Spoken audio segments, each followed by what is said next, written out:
we know that we're using less than 1 unit of fuel per second. So just for rounding purposes, I will say we have 120 seconds worth of liquid fuel available. That's it. The maneuver's done. Apoapsis 26, periapsis 22. We will go ahead and keep it just like it is. Okay, we're gonna set ourselves up for. I need to do some research. We have 117 seconds worth of fuel remaining. Geez, this is gonna be close again. That's 55 seconds worth of fuel to bring us to a stop.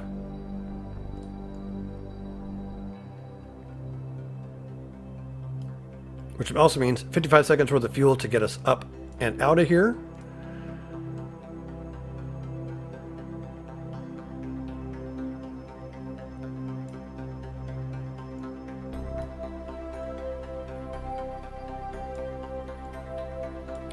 Minimum ejection is 19 seconds, so we have 55 plus 19 plus 55 again.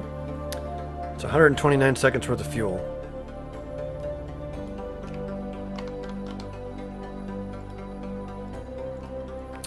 I don't know. I think with as much fuel in our tank, we got to go for it, because the latter half is going to be much lighter than the first half, based on the amount of fuel we'll use.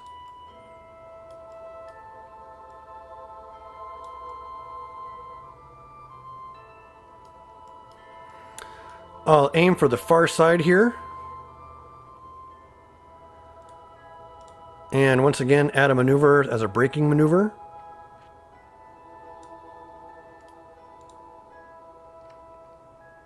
And we'll get ourselves set.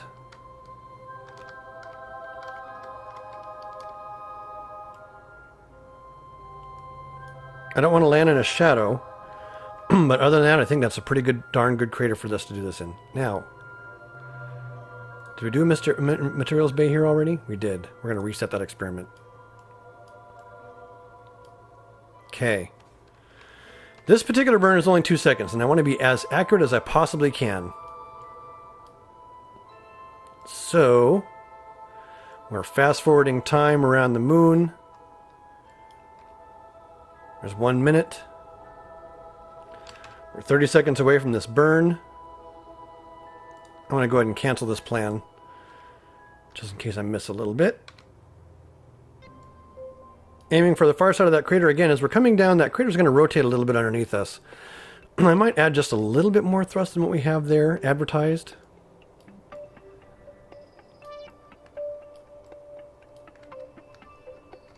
The sun is actually over this direction, I think, so we'll do that. Have no problem with battery charge. Let's get this going. And look at the map. Right about there looks good. Okay. Kill this node. Start up a new node.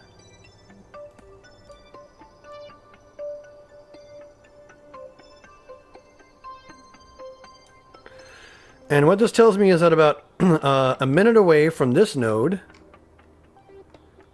go ahead and send us prograde. Or, I'm sorry, retrograde. Retrograde. A minute away from this node, I want to start burning retrograde. And getting my velocity down. I'll go ahead and cycle the landing gear so we have that ready to go. I didn't bring any lights with us, but we're landing in a light spot. So let's go ahead and fast forward our time to get to this maneuver. Okay, we're about 2 minutes away from the maneuver node that I've set up. If I do a crew report, there's nothing no worth of doing a crew report there. An EVA report will be suicidal. Okay, my craft is as maneuvering as about as I would expect. Let's go ahead and get our gear recycled. And yeah. About a minute from this thing is when I'll warm up the engines and get ourselves slowing down.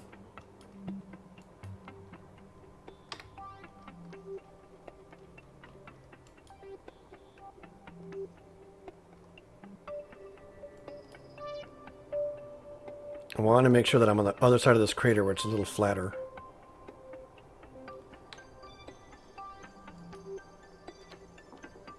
And hopefully not land in that other crater over there. So let's hit the brakes. Let's try and see if we can't land in here. That would be ideal.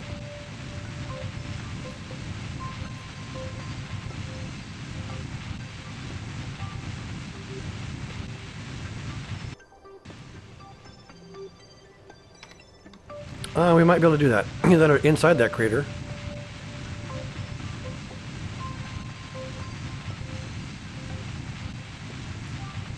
Bring this up and keep an eye on the old resources.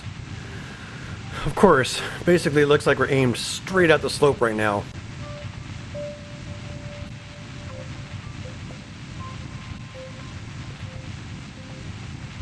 That's too funny. This maneuver node can suck it. Doesn't do me any good anymore. Okay, actually, excellent. We're slowing down. Okay. We'll go ahead and do this kind of thing. Get ourselves facing straight up and down.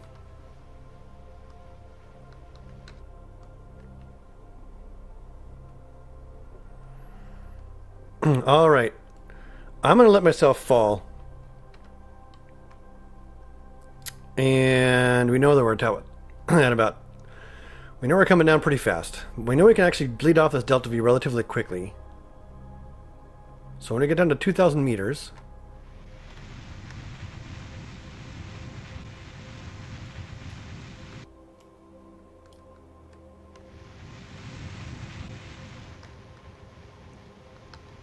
Okay, I need to be in the cabin so I can see the actual ground radar. Ground radar says we're at 100 feet. So this should actually give us a nice soft landing. Coming down at 3 meters per second. So now that I have autopilot, where the crew person can actually control our rate of descent, I can use this radar altitude to great effect because I no longer need to worry about manhandling the ship itself. Coming down at 5 meters per second. Touchdown. Don't fall over. Don't fall over.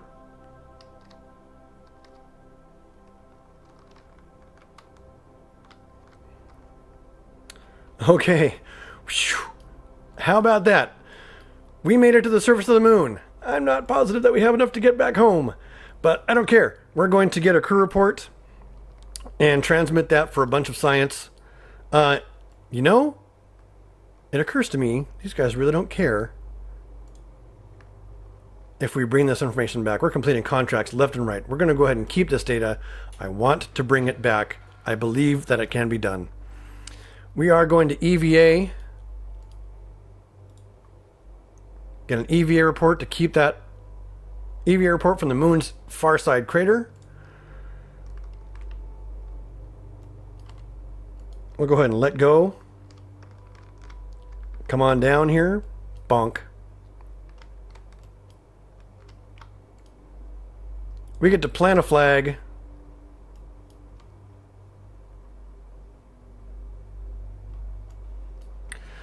There it is, our very first Sim Gamer TV. And of course, Jeb was here. For science. Our Sim Gamer TV flag. God, that flag is looking pretty good. Love it.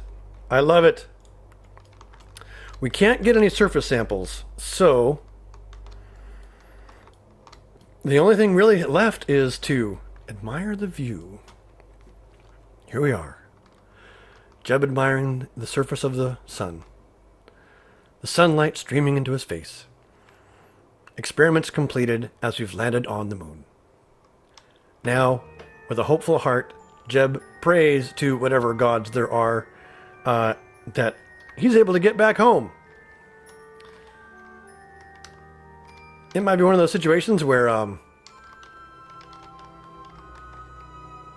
this might become our first moon base. We'll know in a bit. Okay, I'm quick saving. Now, the trick in getting home is once again managing our orbit. We're going to take off. We're going to point east. Turn on SAS. No, no, no. Don't do that. God dang it.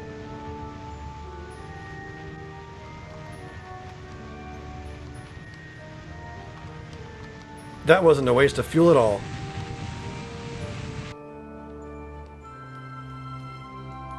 We need to get this apoapsis up to... I'll go ahead and go prograde now. Full prograde.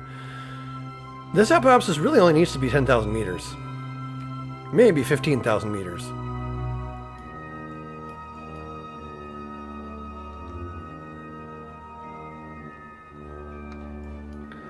So what we do when we get to the apoapsis is... go prograde. Which is 21 seconds worth of fuel. To get ourselves back into orbit. 18 seconds worth of fuel. And we know we have about 40 seconds worth of fuel. So it looks like we're going to have no problem getting back home. Which is awesome.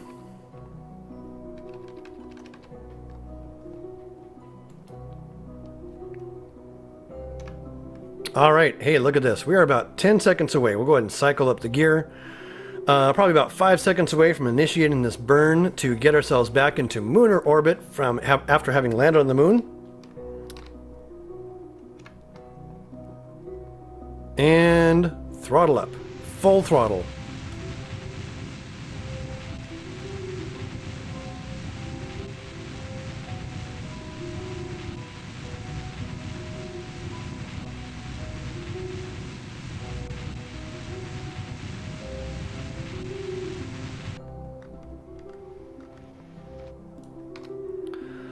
Okay, 14 by 22. That's pretty extreme, actually. You know, pretty much at the periapsis is where I'd normally be thrusting for Kerbal anyway.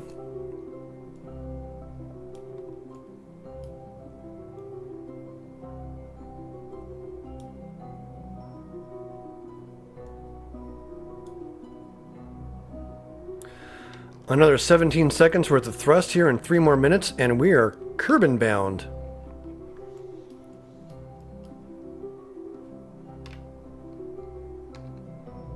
So we'll just fast forward time to that really quick. Coming up on 1 minute away.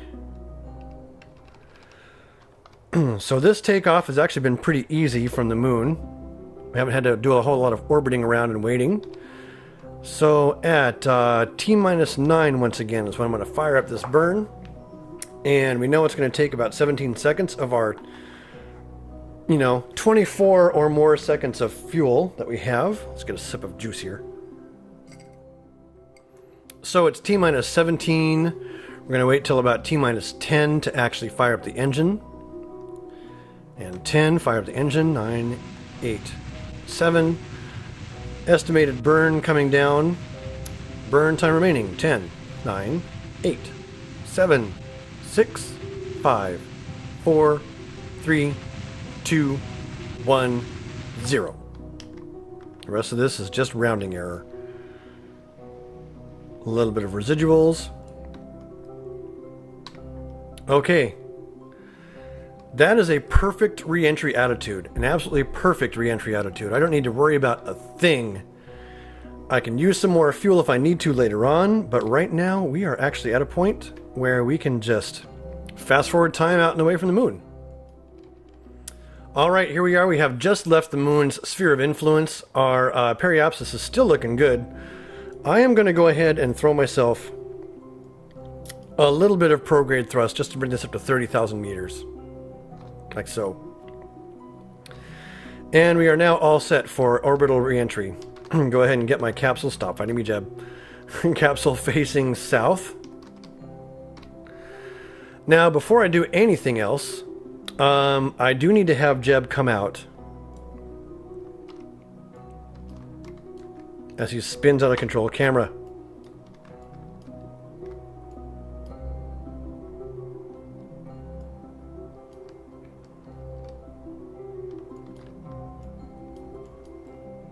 Okay, I don't know what's going on with this camera, but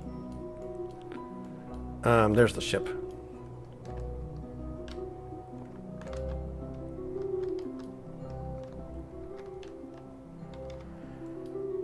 So Jeb needed to come out really quick. Oh, I forgot to grab a temperature reading while I was there on the moon. Damn it. That could have been some more science. Backwards. Lights on, Jeb. The ship is tumbling like crazy. Let's collect this data and bring it on board.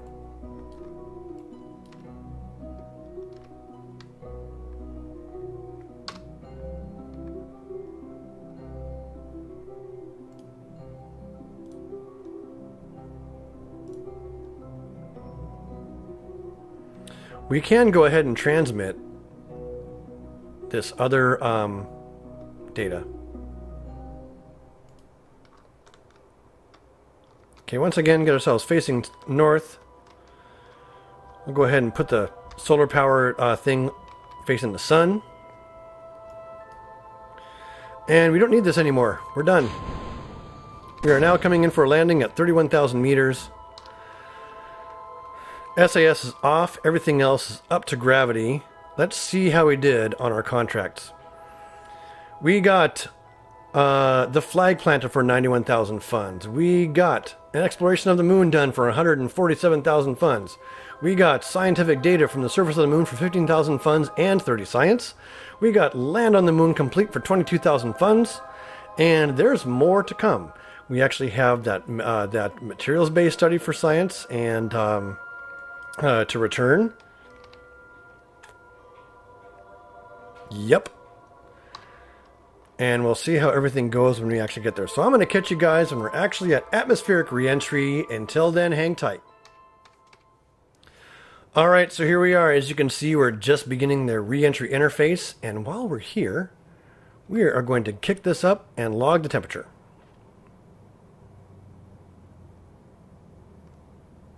And Kerbin's upper atmosphere. Oh, no comms device to transmit data. Okay, log temperature. We'll just keep that data. We can get temperature readings from other places. I should have put the antenna, little antenna on here. Oh well. But we're in reentry interface, and it looks like we're going to be splashing down in the ocean somewhere around here, maybe on the shore right there. But everything's looking clear, so I will actually catch you guys when we hit splashdown. Hang tight. And there we have it, a safe and successful splashdown on Kerbin. Let's get our vessel recovered and reap all the rewards. Okay, we gained a whole bunch of science once again, 137 from this. We got a materials study from the moon's far side crater. A temperature scan from Kerbin's upper atmosphere. Recovery of a vessel returned from the surface of the moon. We got some parts back for 2,000 funds. We got some serious crew. Jeb got 2 more experience points. I wonder if that was enough to give him a level. Let's go in the astronaut complex and take a look. Jebediah Kerman is not yet level 2. Tanvan, you're the next guy going to the moon. That's all there is to it. As you can see, we now have 466,000 funds. Having completed a bunch of really awesome contracts. Go to the archives. We completed an Explore the Moon contract. What else did we do? These aren't in alphabetical order, are they? Or in mission order? Huh. Do we have any contracts outstanding? Oh, we still have to transmit or recover data from space around Kerbin. Take a crew report. Achieve orbit around Minmus. So the next goal is actually Minmus. And we know that any ship that is capable of landing on the moon is already capable of landing on Minmus from previous playthroughs. It takes very little delta V to actually reach Minmus, and it actually takes less. If you can reach the moon, it takes very little extra delta V to reach Minmus, and it actually takes less delta V to land on Minmus and take off from Minmus than it does to land on the moon and stuff like that. So, in episode 16, we're definitely going to be spending more science on some more node capabilities and lots of money on parts. Getting a huge round of Kerbal Space Center upgrades done, and then we'll be heading on out to Minmus. So until then, keep flying and stay shiny. Goodbye.